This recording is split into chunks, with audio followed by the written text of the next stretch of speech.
Okay, magandang gabi sa ating lahat mga kapatid, no? Ayan po, hindi po ako lasing, no? At masama po yan sa kalusugan. Gumagawa po ako ng video kasi na ganitong oras kasi tahimik, no? Dito sa aming lugar kahit nasa tuktok maingay, hindi ka makakagawa ng video. So, kaya ganitong oras ako nang gumagawa ng video.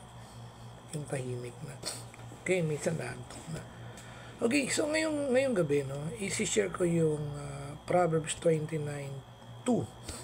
Ang mga content ko po is patungkol sa mga government natin, mga namumuno.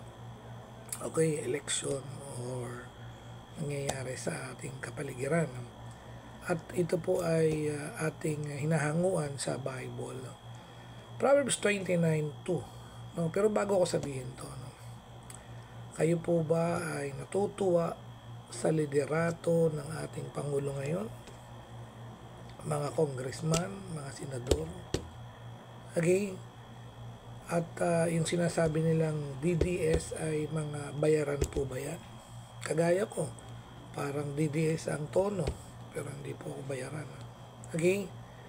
Sabi sa Proverbs 29:2, when the righteous are in authority, the people rejoice. Okay.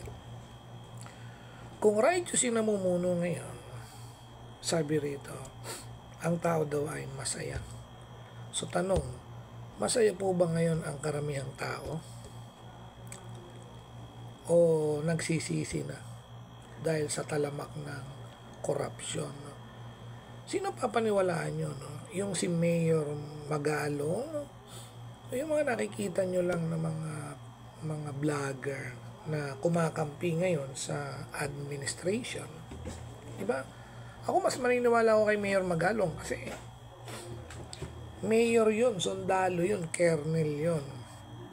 Okay? Nakita niya yung corruption. Sinasabi niyang eagle eye, yung cat eye, nasa kalsada.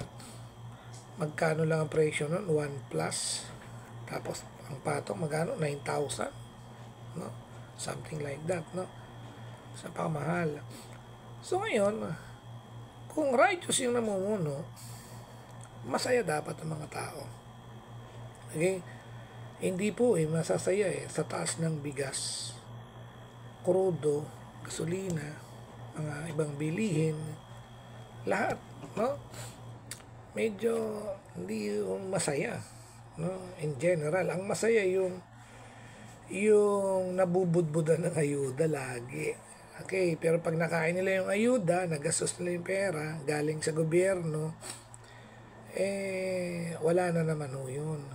Kaya nga dapat ngayon ang tao turuan ng mga kung paano sila makikita ng mahaba, magkakaroon ng pera. Tuloy natin, no? But when the wicked beareth rule, the people mourn. So dami po nagmo-mourn ngayon, no? Dahil alam nyo nangyayari, away dito, away doon. Walang focus yan. Tapos 4 months na wala palang trabaho ang congressman, ang senador, di ba, mga kampanya. Pero tuloy yung sahod. So nakita nyo, iniisip ko nga yan, no? Sa kampanya pa lang, milyon, bilyon yung ginagastos, no? Para ka lang makaupo. No? Ano yun? Okay? Parang, kung Bible ang pag-iisip, pagbabatayan natin, wala yung mga ganyan-ganyan, Wala yung mga election. Nag-i-elect ang Diyos ng hari.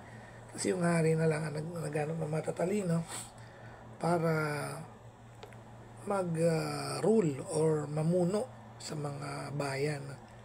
Okay, so tandaan nyo itong Proverbs 29:2. When the righteous are in authority, the people rejoice. Kaya ang isang guidelines para sa pagboto ngayon, yung righteous. No?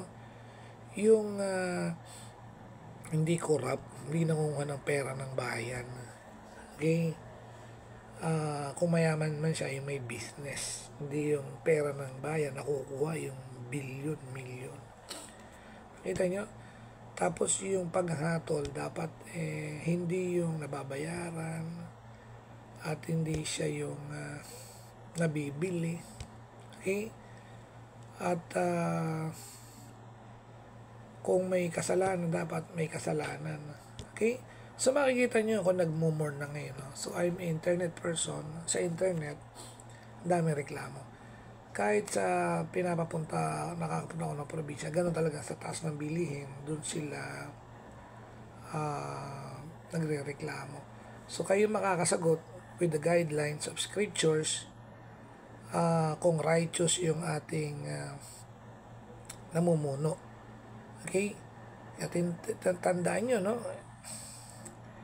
Yung tumatakbo na senador sa slate ng ating Pangulo, karaming artista. Yung isa, matandang artista, na link sa Pugo. Diba? So, sariwal pa lang to. May naririnig kayo, si Maan, diba? May pinatakas na mga foreigner. Okay, sa Pugo. So, makikita nyo, no, laki ng pera dyan.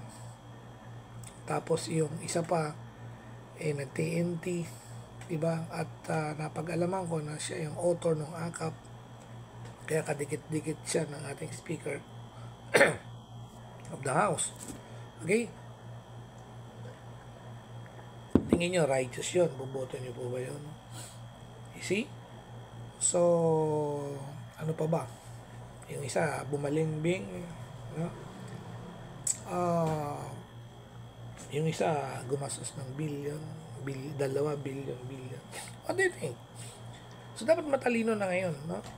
So, dapat yung righteous ang magbe-rule, talagang masaya. Okay? Yan ang palatandaan na ang namumuno ay righteous. Dahil yung tao ay nagsasaya. Pero kapag masama, nagmumorn yan. So, yun lamang po mga kapatid. Ito po ang Elect Grace Channel. At kung nagustuhan nyo to, ay paki-subscribe lang po at paki-share. God bless.